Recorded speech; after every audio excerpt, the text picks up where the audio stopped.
Drama ini menceritakan seorang pria yang tidak percaya cinta. Dia bekerja di bangsal psikiatris sebagai pengasuh bernama Gang Tae yang diperankan oleh Kim Soo Hyun. Sementara itu, seorang perempuan penulis sastra anak-anak terkenal bernama Moon Yang yang diperankan oleh Seo Ye Ji yang memiliki gangguan kepribadian antisosial dan memiliki sifat yang egois dan juga kasar. Moon Yang datang ke bangsal psikiatris, tempat Gang Tae bekerja, untuk membacakan cerita, tapi malah dicekik oleh seorang pasien rumah sakit jiwa. Gang Tae berhasil menyelamatkan Moon Yang, namun tangannya terluka terkena sabetan pisau. Merasa bersalah, Moon Yang membalutkan sapu tangan pada luka di tangan Gang Tae. Manajer Moon yang cemas dengan pemberitaan media mencoba menghubungi Gang Tae untuk memberikan uang tutup mulut. Setelah mendapat sebuah pesan, Gang Tae pergi menemui manajer Moon Yang, Lee Sang-in. Moon Yang mengira kedatangan Gang Tae adalah meminta ganti rugi atas peristiwa kemarin. Namun ia kaget ternyata Gang Tae datang untuk meminta tanda tangannya. Awalnya Kang Tae datang untuk meminta tanda tangan Moon Yang karena kakaknya yang menderita autisme. Sang Tae adalah fans beratnya. Namun ketika melihat mata Moon Yang, Gang Tae merasa seperti pernah menemuinya dan ingin memastikan jika benar wanita itu adalah gadis cilik yang pernah disukainya. Gang Tae teringat gadis cilik pada masa kecilnya, di mana ia selalu mengikuti anak perempuan itu kemana saja. Sampai suatu ketika di sebuah padang bunga, anak perempuan itu merobek sayap kupu-kupu yang perlahan membuat Gang Tae meninggalkannya.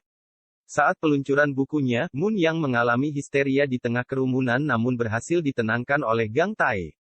Entah mengapa setiap melihat Gang Tae, Moon Yang bisa mengontrol dirinya. Gang Tae mendapat tawaran untuk bekerja di rumah sakit jiwa Oke yang terletak di kota Songjin, di mana dulu ia dan kakaknya pernah tinggal semasa kecil. Awalnya Gang Tae sempat menolak karena takut traumanya akan kembali jika ia pergi ke sana. Namun kemudian Gang Tae membaca salah satu kutipan pemimpin rumah sakit jiwa bahwa, jika ingin sembuh dari trauma maka hadapi bukan hindari, yang membuatnya memutuskan untuk pergi guna mengatasi traumanya itu. Di sana, Gang Tae bertugas merawat pasien yang salah satunya adalah ayah Moon Yang menderita dementia. Mengetahui informasi itu, Moon Yang memutuskan untuk pergi menyusul Gang Tae. Siapa sangka, Moon Yang mendapatkan tawaran dari direktur rumah sakit jiwa Oke mengajar kelas menulis di rumah sakit tersebut. Ia pun memanfaatkan tawaran itu dan menetap di kota Songjin, agar dapat lebih dekat dengan Gang Tae. Moon Yang masih trauma dan belum siap bertemu ayahnya, sebab kejadian percobaan pembunuhan ketika ia dicekik oleh orang tuanya yang kini berada di rumah sakit jiwa. Sementara itu, Gang Tae jadi grogi dengan hadirnya Moon Yang di rumah sakit karena mendapat sorotan dari banyak pegawai lain. Meski ia mengeluh canggung pada Moon Yang, wanita itu justru mengumumkannya di ruang publik bahwa ia menyukai pria itu. Suatu saat, Moon Yang secara kebetulan berpapasan dengan ayahnya di rumah sakit yang kemudian langsung histeris melihat putrinya. Lantas, ayahnya mengajak Moon Yang jalan-jalan, namun permintaan untuk nostalgia sesaat itu ditolak mentah-mentah.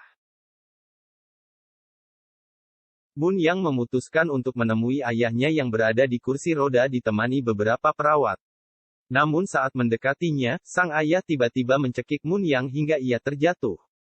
Para perawat pun berhasil menolongnya, namun Moon Yang menjadi shock karena kembali terbayang trauma masa kecilnya saat sang ayah hendak membunuhnya. Suasana hati Moon Yang berubah ketika Gang Tae rela menghampirinya meski harus menerobos hujan yang lebat. Moon Yang memanfaatkan kesempatan dan berusaha menggoda Gang Tae, namun usahanya itu tak kunjung membuahkan hasil. Keesokan harinya, Moon Yang terlibat dalam pertengkaran ketika bertemu dengan Jori.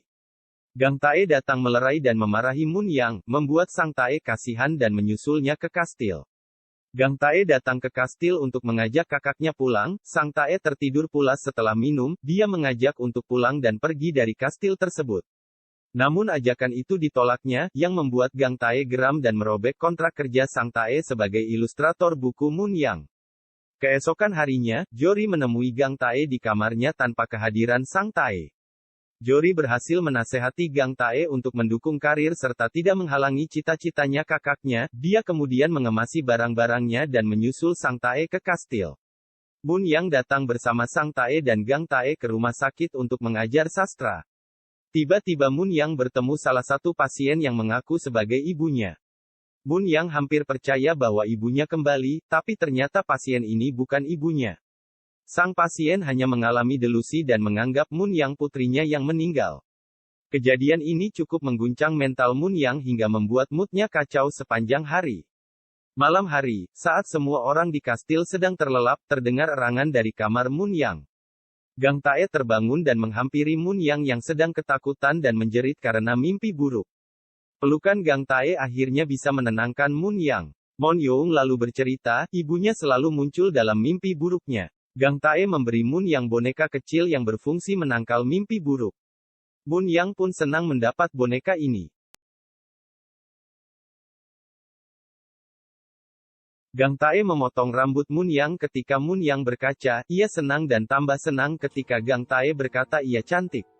Sebelum Gang Tae berangkat bekerja, ia mengagumi Moon Yang dari belakang. Moon Yang lalu mulai terusik melihat perhatian adiknya terbagi ke Moon Yang.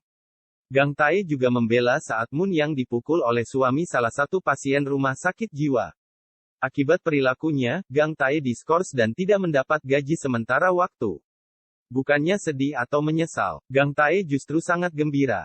Dia mengajak Moon Yang berlibur bersama. Mereka mengunjungi tempat-tempat yang tidak bisa dikunjungi dengan kakaknya, salah satunya melewati jembatan gantung.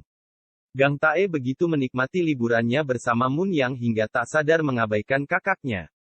Sang Tae berusaha menghubungi adiknya namun tak diangkat, dia pun mulai cemburu terhadap Moon Yang.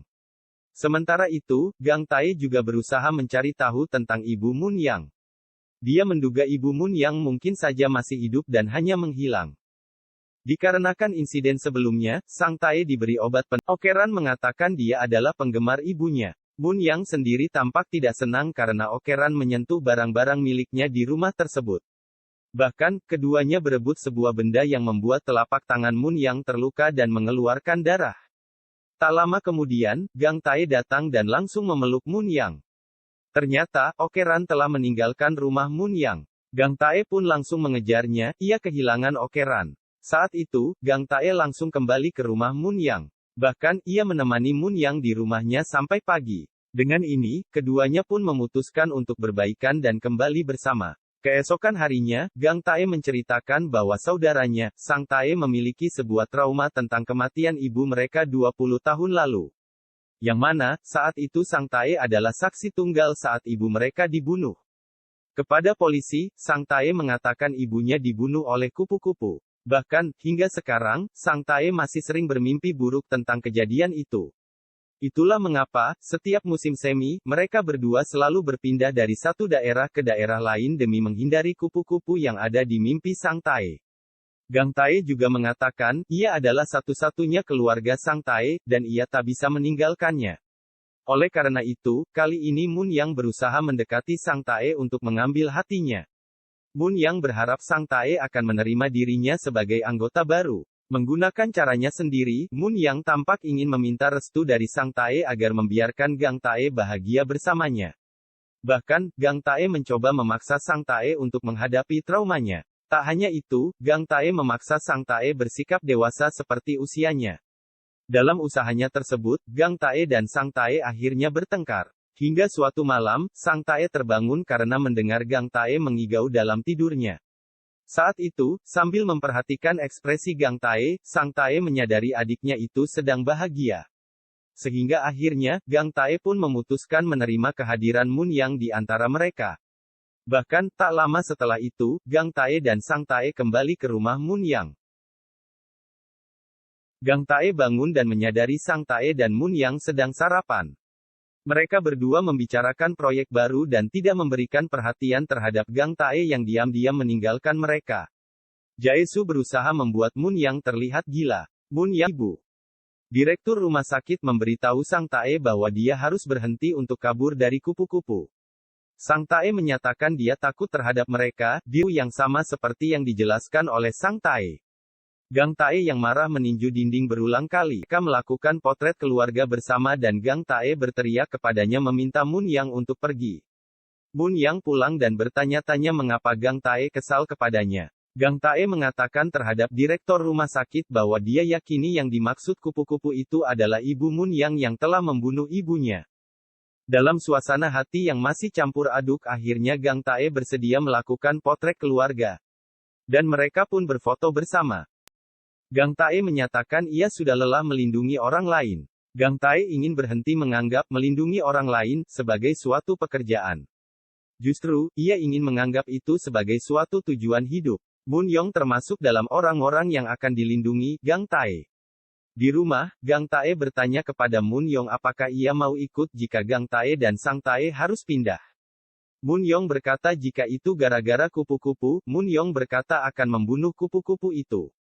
Gang Tae membuat Moon Young berjanji untuk tidak membunuh kupu-kupu itu jika suatu saat ia sungguh muncul.